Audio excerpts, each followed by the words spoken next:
اور اگلے 2 گھنٹے میں اس کا ریزگنیشن لیٹر میری ٹیبل پر موجود تھا۔ اس چیز نے مجھے اور حیران کر دیا۔ اب تو میں پاگلوں کی طرح اس کے پیچھے بھاگ رہا تھا، یہاں تک کہ میں اپنے گھر میں بھی میں نے بتا دیا کہ مجھے لڑکی پسند آ گئی ہے۔ میری ماں تو ہر قسم کی لڑکی کو قبول کرنے کو تیار تھی جو میری پسند تھی، لیکن میں نے ایک شرط لگا دی کہ جب رشتہ لے کر جائیں گے میرے بارے میں اس لڑکی کو کچھ نہیں بتائیں گے، ورنہ رشتے سے انکار کر دے گی۔ اور انہوں نے ایک رشتہ کروانے والی آنٹی کے توسط سے اس گھر میں رشتہ بھیج دیا۔ مجھے نہیں معلوم کہ میری ماں نے کیا کہا، لڑکی نے کیا کہا اور کیسے یہ سب کچھ ہوا، بس 1 ماہ کے اندر میرا اس سے رشتہ ہو چکا تھا۔ لیکن رشتہ ہونے کے بعد بھی میں نے اس سے بات کرنے کی کوشش نہیں کی، کیونکہ میرے ذہن میں ایک ڈر سا تھا کہ اگر میں اس کے سامنے آیا تو کہیں وہ رشتے سے انکار ہی نہ کر دے۔ اور سچ بات تو یہ ہے کہ میں صرف اس سے دور نہیں رہ سکتا تھا۔ وہ مجھ سے کیوں ڈرتی ہے یا مجھ سے کیوں خوفزدہ ہے، یہ سب باتیں میں پوچھنا چاہتا تھا۔ لیکن جب وہ میری محرم بن چکی ہو، جب وہ مجھ سے کچھ نہ چھپائے، اور اس کے لیے ضروری تھا کہ میں جلد شادی پر زور دوں۔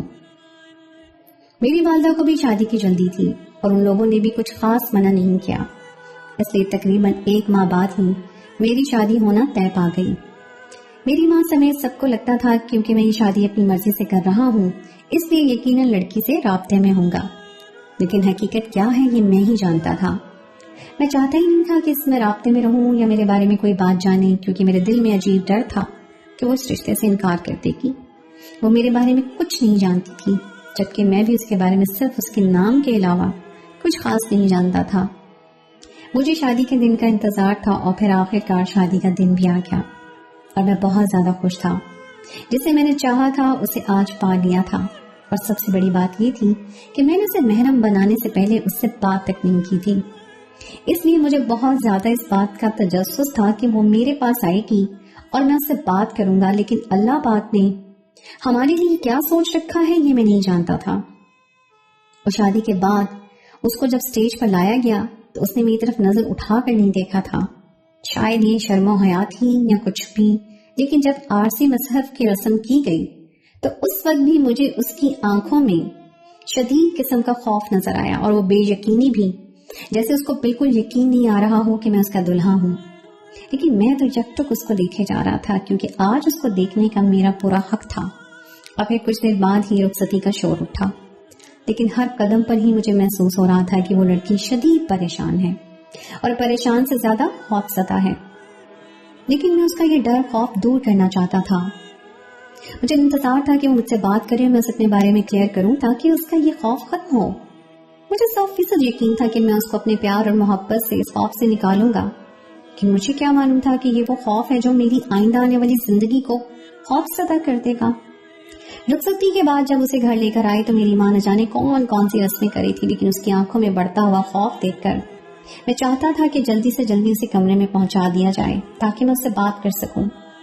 میں ہر ممکن طریقے سے کوشش کر رہا تھا کہ زہرا کو اپنی طرف سے مصیبت پریشانی نہ دوں، لیکن اس کی آنکھوں کا خوف کیسے دور کرتا، جو کم ہی نہیں ہو رہا تھا۔ جب اسے کمرے میں لے کر گئے تو میرے دوستوں نے کھیل لیا، وہ سب اپنی شرارت میں تھے، لیکن میں جانتا تھا یہ شرارت شاید مجھے راز نہیں آئے گی، اس لیے بڑی مشکل سے ان سے جان چھڑا کر جلدی سے جلدی کمرے میں بھاگا، اور کمرے میں پہنچنے سے پہلے ہی میں نے ذہن میں وہ ساری باتیں تیار کر لی تھی جس کے ذریعے میں اس کو ریلیکس کر سکوں اور اس کے ذہن سے اپنے بارے میں خوف نکال سکوں۔ میں بڑی خوشی خوشی اپنے حجرہ عروسی میں داخل ہوا، اور وہ بھی روایتی دلہنوں کی طرح گھونگھٹ کر کے بیٹھی ہوئی تھی۔ اس کے پاس جا کر بیٹھا اور سلام کیا تو اس کے چہرے کا خوف مجھے اس گھونگھٹ کے اندر سے بھی نظر آ رہا تھا۔ وہ میرے قریب بیٹھتے ہی ہولے ہولے لرزنا شروع ہو گئی، اور میں نے اپنی طرف سے تو اسے ریلیکس کرنے کے لیے اس کے ہاتھ پر ہاتھ رکھا، لیکن اس کے ساتھ ہی وہ لہرا کر گری اور بے ہوش ہو گئی۔ اس کو اس حد تک خوفزدہ دیکھ کر میں شدید پریشان ہو گیا کہ نہ جانے ایسا بھی اسے مجھ سے کیا خوف لاحق ہے۔ سنا تو تھا کہ لڑکیاں اپنی زندگی کو لے کر خوفزدہ ہوتی ہیں، اور کچھ لڑکیاں لڑکوں سے بھی زیادہ خوفزدہ ہوتی ہیں۔ یہ ساری باتیں میں جانتا تھا، لیکن کوئی اتنا بھی شدید خوفزدہ ہو سکتا ہے یہ میں نہیں جانتا تھا۔ لیکن کوئی اتنا زیادہ خوف میں کیسے رہ سکتا ہے کہ اپنے ہوش و حواس کھو بیٹھے؟ اس قسم کی بات کسی کو معلوم ہو، اس لیے میں نے اپنی طرف سے ہر ممکن کوشش کی کہ وہ ہوش میں آ جائے، لیکن وہ بالکل ہوش میں نہیں آ رہی تھی، اس لیے مجبوراً مجھے اسے لے کے ہاسپٹل جانا پڑا۔ اپنے ساتھ ماں کو بھی گاڑی میں لے کر گیا. گھر میں بہت سے مہمان موجود تھے لیکن میں نے کسی کو کانوں کان خبر نہ ہونی تھی. میری والدہ بیوی کو بے ہوش دیکھ کر شدید پریشان ہو رہی تھی اور ہاسپٹل میں جب اس کو یوں آدھی رات کی دلہن کے لباس میں دیکھا گیا تو فوراً ہی سب الرٹ ہو گئے. ڈاکٹر نے اس کو مکمل طور پر چیک کیا اور انہوں نے بتایا کہ شدید خوف سے یا ذہنی دباؤ سے بے ہوش ہو گئی ہے. اور سب کو یہ معلوم تھا کہ لڑکیاں شادی کا دباؤ لے لیتی ہیں, اس لیے سب نے اس بات کو نارمل ہی لیا, لیکن حقیقت کیا ہے وہ میں نہیں جانتا. ڈاکٹر نے اسے مختلف انجیکشن وغیرہ دیے اور کہا یہ 2 گھنٹوں تک ہوش میں آ جائے گی. وہ 2 گھنٹے میں نے کیسے گزارے یہ میں جانتا تھا. ڈاکٹر نے مختلف ٹیسٹ لے لیے اور کہا کہ صبح ان کی رپورٹ لے لی جائے. میں تو 2 گھنٹے بعد اس کو ہوش میں آنے پر ہی واپس گھر لے آیا اور اس کی طبیعت کے پیش نظر اس سے کوئی بات نہ کی. وہ بھی خاموشی سے کپڑے بدل کر لیٹ گئی اور سو گئی اور ہماری گولڈن نائٹ ایسے ہاسپٹل کے چکر میں خراب ہو چکی تھی. مجھے اس بات کا دکھ نہیں تھا, مجھے صرف ایک بات کی پریشانی تھی کہ آخر میری بیوی اتنی شدید خوفزدہ کیوں ہے, اور میں یہ بات ہر صورت میں جاننا چاہتا تھا. دوسرے دن شام میں ولیمہ تھا لیکن میں اس کی صحبت کو لے کر کسی قسم کی کمپیئرنگ کی حالت میں نہیں تھا. اس لیے میں صبح ہی صبح کسی کو بتائے بغیر ہاسپٹل میں رپورٹ لینے پہنچ گیا. لیکن ریسیپشن سے مجھے رپورٹ دینے کے بجائے ڈاکٹر کے کمرے میں بھیج دیا گیا. اس بات نے مجھے اور زیادہ پریشان کر دیا کہ نہ جانے میری بیوی ایسی کون سی بیماری میں مبتلا ہے. ڈاکٹر نے مجھے دیکھتے ہی کہا کہ میں آپ کو جو خبر دینے جا رہی ہوں وہ آپ کو پورے صبر و تحمل سے سننی ہوگی. میں نے خود کو ہر قسم کی بری خبر کے لیے تیار کر لیا, یہاں تک کہ میں نے سوچ لیا کہ میں ہمیشہ اپنی بیوی کا ساتھ دوں گا اور جس طرح ہوا اس کا بڑے سے بڑے ڈاکٹر سے علاج کرواؤں گا, کیونکہ پیسوں کی مجھے کمی نہیں تھی. لیکن ڈاکٹر نے جو بات بتائی وہ بات تو میرے وہم و گمان میں بھی نہیں تھی. ڈاکٹر نے بتایا کہ آپ کی بیوی حاملہ ہے اور وہ تقریباً 3 سے 4 ہفتوں کے عمل سے ہے, اور اس بات نے میرے قدموں کے نیچے سے زمین سرکا دی. میں تو نہ جانے کون کون سی بڑی بیماری کا سوچ کر بیٹھا تھا, اور یہ کیا ہو گیا. وہ لڑکی جس پر میں نے اندھا اعتبار کیا, شادی سے پہلے بات کرنا اہم نہیں سمجھا کہ کہیں اس کی عزت پر حرف نہ آئے, اور وہی لڑکی مجھ سے نکاح میں آنے سے پہلے ہی کسی اور کی اولاد کی ماں بننے جا رہی تھی. شاید وہ اس لیے اتنی شدید خوفزدہ تھی, شاید وہ کسی کو پسند کرتی تھی. میں یہ سوچ رہا تھا. میں ہاسپٹل سے باہر نکلا تو مجھ میں اتنی ہمت نہیں تھی کہ ڈرائیونگ کر سکوں. اس بات کو سوچے جا رہا تھا جس سے میں نے پیار کیا وہ شادی سے پہلے کسی اور کے ساتھ منہ کالا کر چکی ہے. اس بات کی کیا گارنٹی ہے کہ وہ شادی کے بعد میرے ساتھ وفادار رہے گی. اس لیے مجھے اس کو آج ہی فارغ کر دینا چاہیے تاکہ وہ اس کے ساتھ زندگی گزار سکے جس کی اولاد اس کے پیٹ میں ہے. اس بچے کو اس کا باپ بھی مل سکے. میں نے صرف محبت کی تھی اور ضروری نہیں ہے ہر انسان محبت کو پالے. یہی سوچ کر اس پر فیصلہ کر کے میں گھر کی طرف بڑھا. کمرے میں گیا تو وہ آرام کر رہی تھی لیکن مجھے اس کے آرام سے کوئی فرق نہیں پڑتا تھا. اس لیے میں نے جا کر اس کی رپورٹ اس کے سامنے رکھی اور کہا کون ہے وہ جو تمہاری زندگی میں مجھ سے پہلے ہے اور تم نے اس سے شادی کیوں نہیں کی. میری شادی کے لیے ہاں کیوں کی. میں آج تمہیں فارغ کر دیتا ہوں تاکہ تم اس سے نکاح کر لو جس کی اولاد کی تم ماں بننے والی ہو, تاکہ اس بچے کو اس کا باپ مل جائے. لیکن میری باتیں سن کر وہ رونے لگی اور اس نے مجھے کہا آپ کو اللہ کا واسطہ ہے مجھے طلاق نہ دیں. مجھے ایک طرح اس کے آنسو اور اس کے چہرے کی بے بسی پریشان کر رہی تھی, تو دوسری طرف میرے ہاتھ میں پکڑی ہوئی رپورٹس مجھے اپنے فیصلے پہ پکا رہنے کے لیے کہہ رہی تھیں. میری محبت مجھے عجیب دوراہے پہ لا کر کھڑا کر چکی تھی, لیکن میں چاہتا تھا کہ میں اس کو طلاق دے دوں, صرف اسی کہ مجھے اس کے پیٹ میں پلنے والے بچے کا خیال تھا کہ کون کل کو اسے اپنا نام دے گا, کہ مجھ میں تو اتنا ظرف نہیں تھا کہ میں اس کو اپنا نام دے سکتا. میری بیوی مسلسل روئے جا رہی تھی, جبکہ میں اس نے دیکھا کہ میں بالکل بھی اپنے فیصلے سے ہٹنے والا نہیں تو اس نے ایسی حرکت کی جس نے میری روح تک کو لرزا دیا. اس نے دوپٹہ اتار کر میرے قدموں میں رکھ دیا کہ میری جان لے لیں لیکن مجھے طلاق مت دیں, کیونکہ یہ بچہ آپ کا ہی ہے. مجھے معلوم ہے کہ آپ نے مجھ سے انتقام کے لیے شادی کی ہے, لیکن جیسے چاہتے ہیں انتقام لے لیں, بے شک مجھے مار ہی دیں, میں اف تک نہیں کروں گی, لیکن مجھے طلاق مت دیں. میرے والدین مر جائیں گے. جبکہ میں تو اس کی اس حرکت پر ششدر رہ گیا. میں نے دوپٹہ اٹھا کر اس کے سر پہ رکھا اور اسے کہا کہ عزت بنا کر لایا ہوں, نہ کہ قدموں میں یہ دوپٹہ رکھنے کے لیے لایا ہوں. لیکن تم نے یہ کیا کہا ہے کہ یہ بچہ میرا ہے؟ میں تو تمہیں جانتا نہیں تھا اور رشتہ بھیج دیا. لیکن اس نے کہا کہ میں قرآن پر ہاتھ رکھ کے قسم کھانے کو تیار ہوں کہ یہ بچہ آپ کا ہی ہے. اس کے الفاظ نے مجھے حیران کر دیا کہ کوئی کمزور سے کمزور ایمان والا انسان بھی اتنی بڑی قسم نہیں کھا سکتا. تو پھر وہ اتنی بڑی قسم کیسے کھا رہی ہے؟ جبکہ میں جانتا ہوں کہ یہ بچہ میرا نہیں ہے، لیکن میں اس کو کوئی تماشا نہیں بنانا چاہتا تھا، اس لیے خاموش ہو گیا۔ ولیمہ بالکل ایسے ہی خاموشی سے گزر گیا، لیکن اس کے بعد ہم دونوں اجنبی بن گئے، ندی کے دو کناروں کی طرح آہستہ آہستہ۔ میں اس کے عمل کا جائزہ لیتا رہا۔ وہ 5 وقت کی نماز بھی پڑھتی تھی اور میرا اور میرے گھر والوں کا ہر طرح سے خیال بھی رکھتی تھی، لیکن ایک چیز جس نے مجھے حیران کیا تھا، اس کو بالکل پرواہ نہیں ہوئی تھی کہ اس کا فون کہاں پڑا ہے۔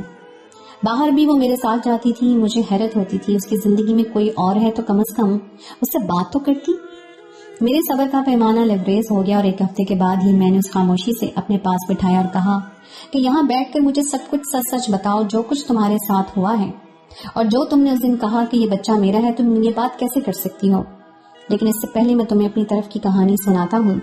جب میں نے اسے بتایا کہ میں نے تمہیں فرسٹ ٹائم لائبریری میں دیکھا تھا اور اس کے بعد تمہارے بارے میں معلومات لی اور اپنی ماں کو بتا دیا اور تم سے شادی کر لی، بس میری طرف کی اتنی ہی کہانی ہے، تو وہ حیران ہونے لگی۔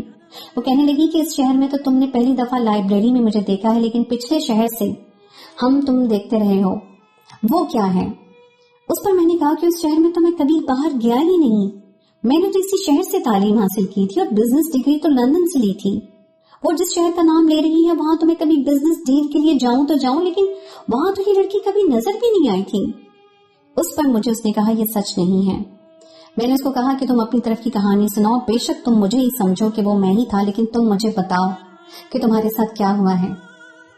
اس نے بتایا کہ کالج میں ایک لڑکا مجھے پسند آ گیا تھا اور وہ بھی مجھے پسند کرتا تھا، جیسے سب کی نارمل دوستی ہوتی ہے، ہماری بھی ویسے ہی تھی اور ہم دونوں بہت اچھے دوست تھے، لیکن صرف دوست۔ آہستہ آہستہ یہ دوستی پسندیدگی میں بدلنے لگی۔ میرے والدین بھی اس بات کو جانتے تھے اور انہوں نے کوئی اعتراض نہیں کیا، کیونکہ وہ لڑکا بھی بہت اچھا تھا اور ہم نے ہمیشہ دوستی کی حد میں رہ کر بات کی تھی کہ بغیر کسی کو بتائے باہر ملنے نہیں گئے۔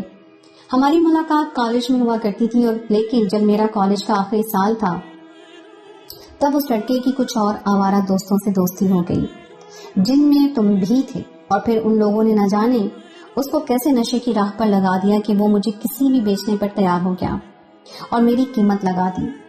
لیکن میری قسمت اس وقت شاید اچھی تھی کہ مجھے یہ بات پہلے ہی معلوم ہو گئی کہ وہ جب فون پر تم سے بات کر رہا تھا اس وقت میں پیچھے ہی کھڑی تھی اور سن رہی تھی۔ اس نے مجھے پہلی دفعہ ڈنر کے لیے انوائٹ کیا تھا اور میرے والدین نے بھی اجازت دے دی تھی، کیونکہ وہ لوگ چاہتے تھے کہ ڈگری کمپلیٹ ہونے کے فوراً بعد میری شادی ہو جائے، اور اس کو میں یہ بتانے آئی تھی کہ مجھے اجازت مل گئی ہے، لیکن اس کی بات سننے کے بعد مجھے معلوم ہو گیا کہ یہ ڈنر نہیں ہے بلکہ یہ تمہاری بھول ہے جو مجھے بھیجنا چاہتا ہے۔ میں نے امی کو بتایا، وہ بھی بہت پریشان ہو گئی۔ ہم تو پہلے ہی کرائے کے گھر میں رہتے تھے۔ مجھے رات کو اس کی بہت کالز آتی رہی اور میں نے اسے یہی کہا کہ میری ماں کی طبیعت خراب ہو گئی ہے، اس لیے میں نہیں آ سکتی۔ اس کی وجہ سے میں نے 1 ہفتہ چھٹیاں کی اور ہم نے اسے 1 ہفتے کے دوران سب کچھ وہاں سے وائنڈ اپ کیا اور اس شہر میں آ گئے۔ مجھے لگتا تھا میں بچ گئی ہوں، سب کچھ ختم ہو گیا ہے، لیکن یہیں پر میں نے تمہیں دیکھا اور پریشان ہو گئی۔ اس کے بعد میں نے گھر سے نکلنا چھوڑ دیا، لیکن ماں باپ کو یہ بتا کر میں پریشان نہیں کر سکتی تھی۔ اور جب ایک دن میں مارکیٹ گئی تو تم نے مجھے اغوا کر لیا اور میرے ساتھ زبردستی کی تھی۔ تم نے بتایا تھا کہ تم میری قیمت ادا کر چکے ہو اور یہ بات میں والدین کو نہیں بتا سکتی تھی، اور یہ میری کوکھ میں پلنے والا بچہ وہی ہے۔ اس پر میں نے اسے بتایا کہ میں بالکل نہیں ہوں۔ اس نے مجھے اپنے دوست کا نمبر دے دیا۔ میں نے وہیں بیٹھے بیٹھے اپنے پولیس والے دوست سے اس نمبر کی ڈیٹیل نکلوائی اور ان کا جن سے زیادہ رابطہ تھا ان لڑکوں کی ڈیٹیل نکلوائی، اور جب ان کے فون نمبر، ان کی تصویریں میرے پاس اگلے گھنٹوں تک آ چکی تھیں، اور ان تصویروں میں اپنی تصویر دیکھ کر میں حیران اور پریشان رہ گیا، کیونکہ وہ لڑکا ہوں بہو میرے جیسا تھا، لیکن وہ میں نہیں تھا۔ اور میں نے اپنی بیوی کو یہ بات بتا دی، اور پھر اس پولیس والے کی مدد سے جب میں نے اس لڑکے کو اغوا کروایا تو معلوم ہوا کہ وہ اپنے والدین کا اکلوتا بیٹا ہے، اور جب اس کے والدین کے بارے میں معلوم ہوا تو میرے باپ کے پرانے حریف نکلے، اور پھر پولیس کے سامنے زبان کھول دی کہ وہ لڑکا اصل میں میرا ہی جڑواں بھائی ہے، جو کہ انہوں نے ہاسپٹل سے چوری کر لیا تھا میرے والدین سے بدلہ لینے کے لیے۔ وہ نہیں جانتے تھے کہ ہم جڑواں پیدا ہوئے ہیں، اور یہ بات میرے والدین تک نہیں جانتے تھے کہ ہم 2 بھائی ہیں، اور یہ سب کچھ ایک نرس نے کیا تھا، اور وہ لڑکا غلط راہ پر چل نکلا تھا۔ میری بیوی کے پیٹ میں اسی کا بچہ پل رہا تھا، لیکن میں نے یہ بات اپنے والدین تک کو نہیں پہنچنے دی اور بالآخر اپنی بیوی کا ابارشن کروا دیا۔ اس کے بعد اب ہم بہت اچھی زندگی گزار رہے ہیں۔ میں اپنے بھائی کو بھول چکا ہوں، جو ہے تو میرا خون، لیکن غلط راہ پر چل نکلا ہے، اور آج ہم دونوں ہی اپنی زندگی میں بہت خوش ہیں۔